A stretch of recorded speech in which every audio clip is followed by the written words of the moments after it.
Mr. Bump by Roger Hargreaves. Read by Uncle Si. This is the sad story of Mr. Bump. The trouble was that Mr. Bump just could not help having little accidents. If there was something for Mr. Bump to bump into, he'd bump into it all right. For instance, if you were to see Mr. Bump out walking down a street in your town, and if there happened to be something to bump into down that street, then you know what would happen, don't you? Bump. Mr. Bump was just the same at home. He lived in an extremely nice home, but even there he couldn't help having those little accidents. For instance, one morning, when Mr. Bump went outside his house, he noticed that the chimney pot had come loose in a storm the night before. I must fix that before it falls off, thought Mr. Bump to himself, and he hurried to his garden shed to fetch a ladder. It was a very long ladder. Mr. Bump walked up the garden path with the ladder over his shoulder. He turned the corner of the garden path. Crash went the living room window. Oh dear, thought Mr. Bump, and he turned to see what had happened. Crash went the kitchen window behind him. Oh dear, thought Mr. Bump again, and he rested the ladder against the wall of the house so he could climb up onto the roof to mend the chimney pot. Crash went the bedroom window.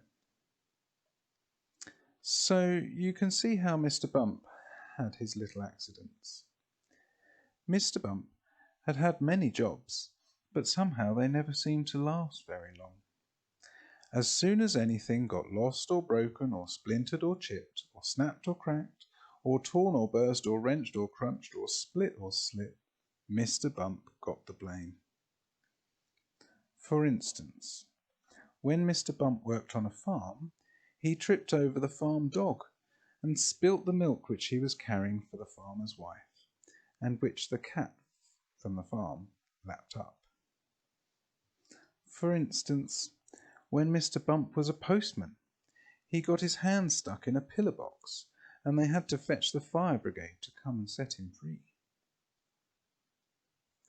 For instance, when Mr. Bump was a bus conductor, he fell off the bus and couldn't catch it up again, and all the passengers travelled without having to pay. And for instance, when Mr. Bump was a carpenter, he found that when he was hammering nails, he hammered his thumb most of the time, and the nail hardly at all.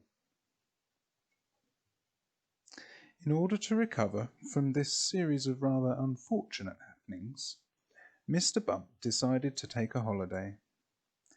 There he could think about what sort of job he could do where he wouldn't be such a nuisance to everybody. So off he set to the station to catch a train to the seaside.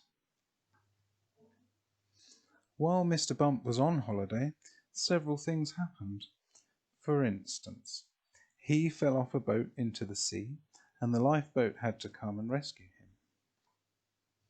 For instance, one day, when he was quietly walking along the beach, minding his own business, he got his foot stuck in a bucket, and as he couldn't get it off, he had to walk around with it on his foot for hours. For instance, another time he was walking along the beach when he walked straight into a large hole that somebody had dug, and he had to stay there all night because he couldn't climb out on his own. However, despite all these little accidents, Mr. Bump enjoyed his holiday, and while he was there, he had a splendid idea about what sort of job he could do. It was quite the best idea Mr. Bump had ever had, an absolutely splendid idea. And now Mr. Bump works happily for Mr. Barley the farmer.